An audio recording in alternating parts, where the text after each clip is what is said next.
Open the brake fluid cap and use an 8 mm socket wrench to loosen the oil outlet port.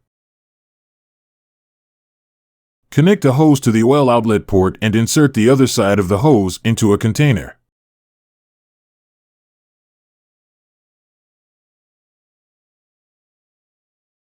Use a PH2 bit to remove the 2 screws securing the brake fluid reservoir cover. Pump the rear brake lever to fully drain the brake fluid. Use a PH2 bit to remove the screw to release the rear brake switch. Use a 12 mm socket to remove the brake tube.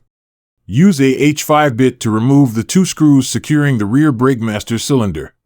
Replace with a new rear brake master cylinder and tighten with the 2 screws and torque to 7 Nm to 10 Nm. Make sure the sealing washers are installed on both sides of the hydraulic brake line. Secure the tube retaining bolt into the master cylinder assembly and torque to 10 Nm to 15 Nm. Reinstall the rear brake switch and torque to 2 Nm to 4 Nm. Use a PH2 bit to remove the 2 screws securing the brake fluid reservoir cover.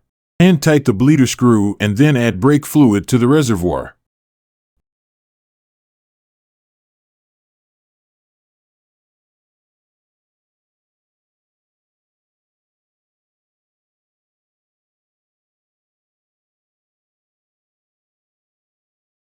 Pump the brake cylinder lever multiple times and then hold. When resistance is felt in the lever, press and hold the lever and tighten the bleeder screw.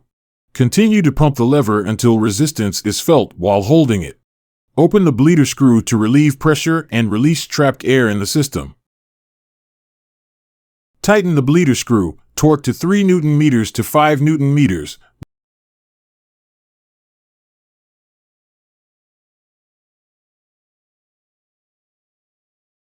Recheck fluid level.